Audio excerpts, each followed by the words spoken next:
எல்லாருக்கும் வணக்கங்க. இந்த வீடியோல பார்த்தீங்கன்னா, நெட்டடு சாட்டின் ஃபேப்ரிக்ல எப்படி டாப் போர்ஷன் மட்டும் கட் பண்ணுறேங்கிறத பத்தி பார்க்க போறேங்க. இதுக்கு வந்து பார்த்தீங்கன்னா, நானு நெட்டட் வந்து 1 மீட்டரும், சாட்டின் வந்து டாப் அண்ட் பாட்டத்துக்கும் சேர்த்து 5 மீட்டர் எடுத்திருக்கிறேங்க. அதுக்கு லைனிங் பார்த்தீங்கன்னா, நானு டாப்புக்கு வேண்டியது இல்லைனாலும், சாட்டின் கொஞ்சம் ஹீட்டா இருக்கிறனால நான் டாப்புக்கும் குடுக்குறக்காக 3 1/2 மீட்டர் எடுத்திருக்கிறேங்க. இது ஃபுல் பாடியோட அளவு நான் மார்க் பண்ணியிருக்கிறேங்க டாப்புக்கு. நீங்க வேணா டெக்ஸ்ட்ல இருக்கு பாருங்க, செக் பண்ணி பார்த்துக்கோங்க. அதுக்கு வந்து நான் டாப்புக்கு மெஷர்மெண்ட்லாம் கட் பண்ணி வச்சுட்டு, சாட்டின வந்து அதுக்கு தேவையானத மட்டும் கட் பண்ணிக்கிறேங்க. ஏன்னா ஃபுல் இது இருந்தா, பாட்டத்துக்கு வந்து பாக்ஸ் டைப்போ, இல்ல ஃப்ளீட்டட் வச்சதோ ட்ரை பண்ணலான்ட்டு ஒரு ஐடியாங்க. அதனால அதுக்கு அப்படியே மீதி இருக்கிற ஃபேப்ரிக் அப்படியே விட்டுடலான்னு சொல்லி, இப்போ நான் டாப்புக்கு மட்டும் தேவையானத மெஷர் பண்ணி கட் பண்ணிக்கிறேங்க. இப்போ இதில் வந்து பார்த்தீங்கன்னா, ஆஸ் யூஷுவல் நம்ம ப்ளவுஸுக்கு எப்படி கட் பண்ணுவோமோ, அதே மாரி தாங்க நெக்கு, ஆர்ம் ஹோல் எந்த அளவு வேணுமோ அதே அளவு கட் பண்ணிக்கிறேங்க.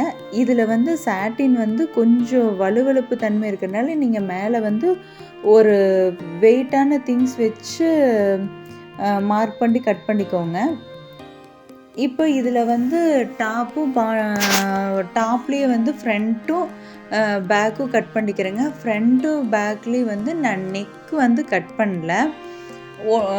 ஏன் நான் கட் பண்ணலைன்னா 2 ரீசன் இருக்குங்க. ஒன்று வந்து டிசைன்ஸ் நான் இந்த ஃபேப்ரிக்கு வந்து நான் ஸ்டிச் பண்ணையில என்ன டிசைன்ஸ் வச்சுக்கலான்னு யோசிக்கிறேனோ அதை பொறுத்து நான் மாற்றிக்கலான்னு சொல்லி நான் நெக்கும் கட் பண்ணலைங்க.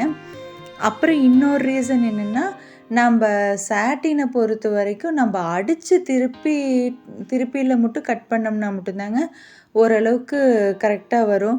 ஃபஸ்ட்டே கட் பண்ணி வச்சோம்னா சாட்டின் மட்டும் அங்கே இங்கேயும் கொஞ்சம் நெகறனால அது வந்து எக்ஸாக்டாக வந்து இது பண்ண முடியாதுங்க. அதனால வந்து நீங்கள் டிசைன்ஸ் கன்ஃபார்ம் பண்ணிட்டீங்கனாலும் ஸ்டிச் பண்ணையில் மட்டும் கட் பண்ணிக்கோங்க நெக் மட்டும். இப்போ பார்த்தீங்கன்னா, ஃப்ரண்ட் போர்ஷன் கட் பண்ணியாச்சு. இதே அளவை அப்படியே வச்சு நான் பேக் எடுத்துக்கிறேங்க. அதாவது வந்து இந்த மேக்ஸியில் நீங்கள் டாப்புக்குன்னு நோட் பண்ண வேண்டிய ஒரு விஷயம்னா, இந்த இடத்த நான் சொல்கிறேன் பாருங்கள். இப்போ இது பேக்கும் கட் பண்ணதுக்கப்புறம் நான் சொல்கிறேன். அது மட்டும் நீங்கள் கரெக்டாக எடுத்துட்டிங்கன்னா நீட்டாக வருங்க. இதுலேயே வந்து உங்களுக்கு பிரின்சஸ் லைன் வேணுன்னா, நம்ம ஆர்ம் ஹோல் கீழே வருது இல்லைங்க, அதுலேருந்து அப்படியே நீங்கள் பிரின்சஸ் லைன் போட்டுக்கலாங்க. நான் இது நெக்ஸ்ட் வீடியோவில் அதாவது வந்து பிரின்சஸ் வந்து எப்படி கட் பண்ணுறேங்கிறத காமிக்கிறேன். இப்போ எல்லாமே நீட் அட்ஜஸ்ட்மெண்ட் பண்ணிட்டு கட் பண்ணி எடுத்துக்கிறோங்க. இப்போ எல்லாமே கட் பண்ணி எடுத்ததுக்கப்புறம் பார்த்தீங்கன்னா, அது நம்ம ஸ்டிச்சிங்க்கு எவ்வளோ விட்டுருக்குறோமோ அந்த இடத்த வந்து அர்க்காத் பண்ணி விட்டுக்கிறேங்க.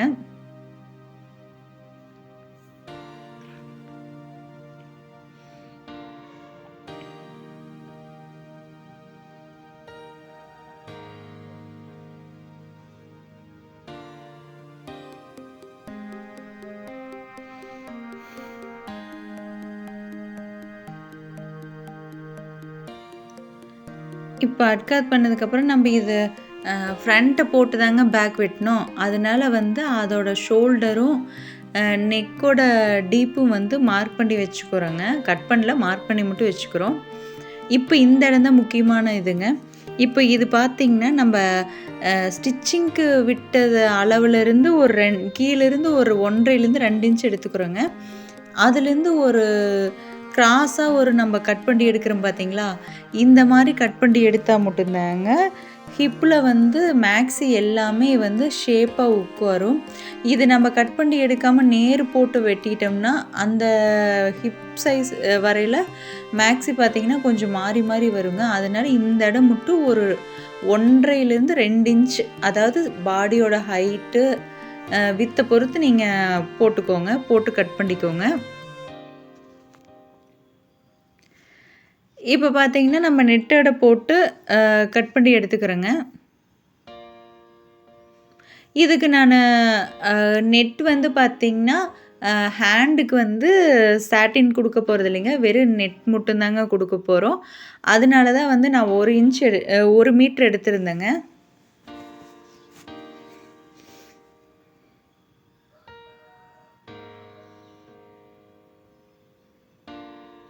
நீங்கள் கூட நினைக்கலாம் எதுக்குடா சாட்டின் இவ்வளோ எடுத்தாங்கன்னு. நான் சாட்டின் வந்து பார்த்தீங்கன்னா ஃப்ளீட்டடு டைப் வைக்கிறனாலையும் கொஞ்சம் எக்ஸ்ட்ரா எடுத்திருந்தேங்க. அது போக இன்னொன்று பார்த்தீங்கன்னா கேன் வச்சு ஸ்டிச் பண்ணுறனால உள்ளே வந்து நம்ம லைனிங் கொடுத்துட்டு இன்னொரு பீஸ் கேனையே கொடுத்துக்கலாங்கிறக்காகவும் தாங்க நான் எக்ஸ்ட்ரா கால்குலேட் பண்ணி எடுத்திருந்தேங்க.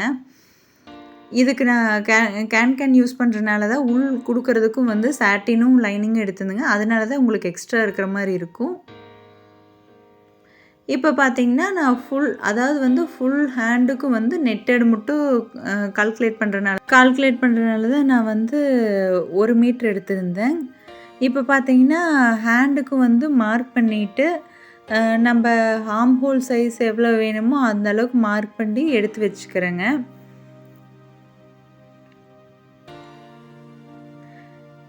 இது அடுத்தடுத்த வீடியோவில் பார்த்தீங்கன்னா இதோட ஸ்டிச்சிங் வீடியோவும் கேன் எப்படி அட்டாச் பண்ணுறேங்கிற வீடியோவும் நான் டீட்டெயிலாக போடுறேங்க. இப்போ வந்து நான் பாட்டம்க்கு கட் பண்ண போகிறதில்ல. ஸ்டிச் பண்ணையில் பார்த்தீங்கன்னா அதை மெஷர்மெண்ட்டுக்கு தகுந்த மாதிரி கட் பண்ணிடலான்னு அது கட் பண்ணலிங்க. இந்த வீடியோ பிடிச்சிருந்தா மறக்காமல் சப்ஸ்கிரைப் பண்ணிடுங்க. தேங்க்யூ.